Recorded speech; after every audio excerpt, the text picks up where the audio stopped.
que debemos impulsar, ¿no? Uno de ellos es el tema de SENACE, como lo mencionó Javier, y que creo que son medulares, pero en los temas de fondos están desde el ordenamiento territorial y el que yo les he mencionado el día de hoy, el estudio de impacto ambiental. Es un tema de fondo porque va y ataca el bolsillo de las empresas, y es algo que eso no ha cambiado. Es decir, la inversión tiene que ser mayor, y esa inversión es para mitigar los impactos ambientales y sociales de estas operaciones. Y es un tema que, claro, evidentemente no nos gusta mucho. Podemos discutir el tema de fondo con respecto al modelo de desarrollo, pero esa alternativa, mientras va llegando, es decir, las inversiones no van a comer en el día a día. La internalización de los costos ambientales de nuestro país es una deuda histórica y por tanto la baja calidad de vida responde a ello. Con respecto a, bueno, ya Javier respondió el tema del lote. Acá me estaban preguntando sobre el tema de la minería en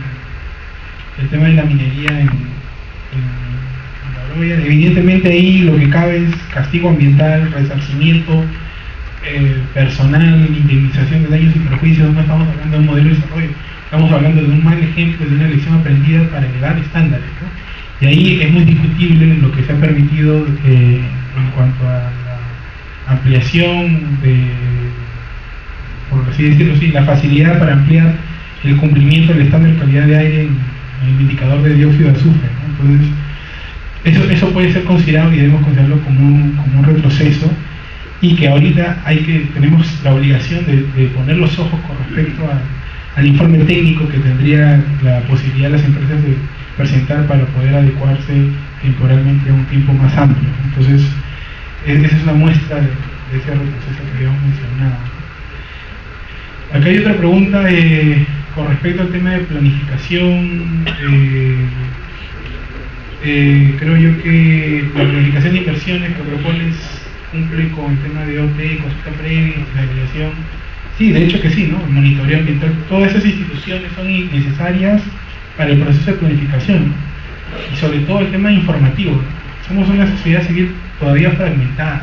¿Quién de ustedes ha participado en el proceso de planificación del Plan Energético Nacional? ¿Podría levantar la mano? ¿Alguien ha estado en los talleres?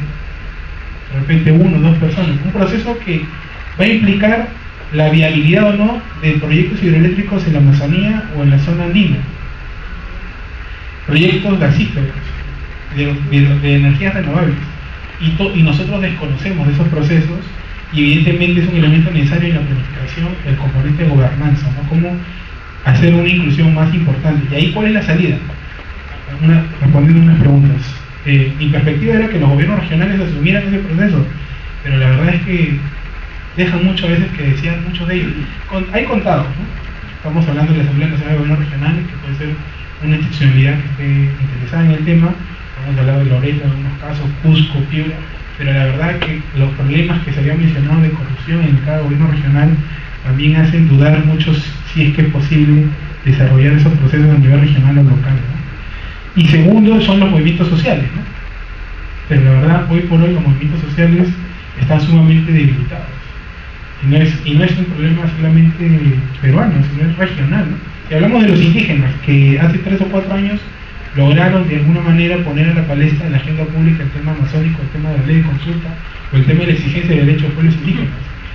Hay 2 CONACAMI, hay 2 CIDOC en Bolivia, COIAC en Brasil está habilitado, la CONFENAI está siendo perseguida por el gobierno, que tiene el 60% de legitimidad y el 60% de aprobación presidencial. Entonces, estamos hablando que un solo actor político está sumamente debilitado. Entonces, eso trae a discusión qué tanto estamos coordinando y qué tanto tenemos una plataforma común, ¿no? Bueno, ya Javier mencionó sobre el tema de ordenamiento territorial y los nuevos 5 estudios que podrían considerarse partir del tema hacia adelante. O sea, bueno, pongámosle 5 estudios más, cuando los resuelvan, le ponemos otros 10 más, o otros 2 más, o otro filtro, porque el tema de ordenamiento territorial, y ahí sí tengo mucho con algunas personas del gobierno, es que al final te trae por decidir dos coordenadas: la ocupación del territorio y la mejor proyección del uso del suelo. Y por tanto, en algunas áreas vas a tener que decir dónde sí, qué cosa vas a hacer, y en otras vas a poder decir que no vas a hacer. O sea, vas a tener esa definición. En algún momento vas a llegar a eso.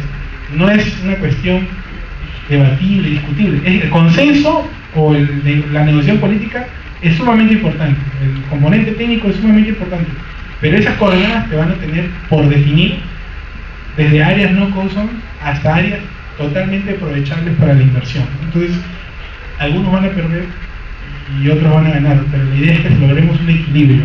Solo que la experiencia previa nos ha demostrado que los que son pocos los que ganan y somos muchos los que perdemos, ¿no?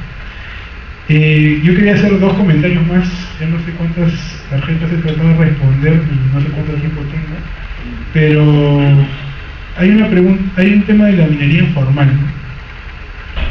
Y yo creo que ahí, llamada por Budina, ¿no?, el extractivismo de los pobres, con los Martínez Alier, que menciona esto del ecologismo de los pobres. De hecho es importante el tema sancionatorio, ¿no? En un país donde el Estado es débil, claro, que vayan 50, 100, 250 policías a destruir dragas o a bombardear un área, las Fuerzas Armadas, es posible que se retiren y nuevamente aparezcan esas dragas y ese circuito económico. Lo sancionatorio tiene que ver porque ¿quién compra el oro, no? Nosotros. ¿Quién se está enriqueciendo de esa operación? Y sabemos muy bien que es fácilmente identificable, no así como sucede con el narcotráfico, con la cocaína, ¿no? No vayamos al que vende el menudeo, sino al que compra toda esa cantidad de oro y vamos a encontrarnos con sorpresas, que ya las han identificado, ¿no? Muchos funcionarios del gobierno anterior tenían concesiones, hubo operaciones que compraban el oro de esta actividad ilícita, ¿no? Entonces, ¿y qué pasó con ellos? La impunidad total. Entonces, creo que por el lado sancionatorio tenemos que ir evidentemente en el circuito o en la cadena de aprovechamiento al que finalmente se beneficia con todo. Ese es un elemento central, ¿no? Ir al pequeño en realidad es una pérdida a veces de tiempo, ¿no? Pero por otro lado, el pequeño es la mayor cantidad de población. O sea, en Huilpete, Guatemala, no estamos hablando de 2 o 3, no estamos hablando de miles de personas y una economía llamada crimen, ¿no? O sea, donde no hay reglas, Estado de Derecho, no hay derechos fundamentales, donde hay prostitución, esclavitud, trata de niños, trata de blancos. Y aquí yo creo que ha habido un mal planteamiento, ¿no? Porque se ha tratado de resolver generando incentivos legales cuando en verdad la inversión tiene que ser, y aquí nuevamente es el tema del dinero, como a ese actor económico que también deberíamos preguntarnos ¿de dónde vino? ¿Qué hacía antes? ¿Qué actividad hacía? ¿Agrícola? ¿En la zona andina? ¿Por qué ahora ya no hace esa actividad y se ha desplazado a la zona amazónica? Simplemente porque el valor del oro es mucho más alto que lo que hacía en la actividad económica. Y aquí el problema es fundamental, es identificar esas causas y segundo, darle una alternativa económica. Solo que el Estado no tiene esa visión. Entonces la medida más vendible y aceptable es llevar policías, llevar la Fuerza Armada y represión. Pero eso no acaba con la actividad. Eso lo que hace es tirar el problema hacia adelante. ¿Por qué? Porque esa gente va a volver y va a volver a hacer la misma actividad y con mayor fuerza.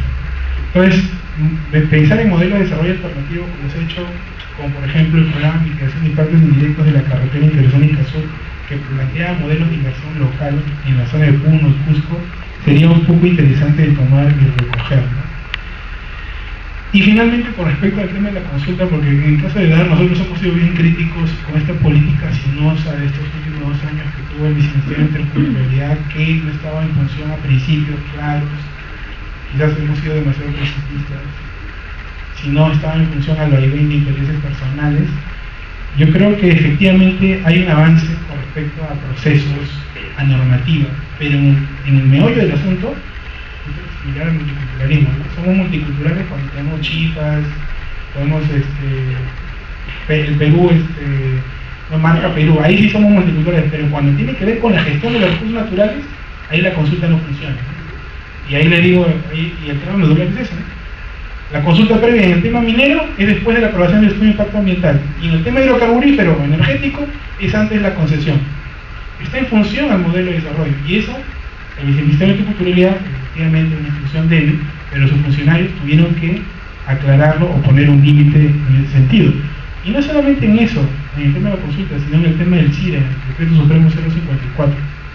Hay un estudio del Ministerio de Cultura que señala que el 100% de pedidos de certificación de inexistencia de restos arqueológicos el proceso administrativo demora alrededor de un año, el 85%. ¿Okay? O sea, de 100 pedidos, 85 demoran un año. Y para tramitar los pasajes para ir al lugar, demora 20 días. Ahora el trámite administrativo va a demorar 10 días. Entonces, si tú no le dotas de personal, de recursos, de gente que pueda hacer esa evaluación, lo que vas a tener es aumentar el riesgo del posible impacto ambiental y social de esa inversión, en este sentido, en este aspecto, al patrimonio arqueológico que el Perú supuestamente ahora se vanagloria, respeta, defiende, a través de la inversión. ¿Por qué? Porque puede ser que obligues a la funcionaria que da los viáticos, que se demoren menos días, 2 o 3 días, pero en 20 días, pues, no van a poder emitir un certificado de registro arqueológico. Ahora van a estar obligados, va a haber silencio positivo administrativo, y en todo caso vamos a correr el riesgo de que una actividad de exploración, actividad minera o de hidrocarburos pueda generar un impacto a nuestro patrimonio. Entonces, creo yo que el tema va por inversión, de fortalecer el aparato de la gestión ambiental y social como una propuesta de transición a lo que sería discutir un modelo de desarrollo alternativo. Y creo yo que a veces hay mucha discusión en ese sentido, suma causal y el derecho a la naturaleza, me parece muy interesante plantearnos esa alternativa, pero no termina de cuajar, no termina de tener patas, no termina de tener propuestas concretas. Muchas gracias. Muchas gracias, César. Ahora las réplicas de Javier, 10 minutos.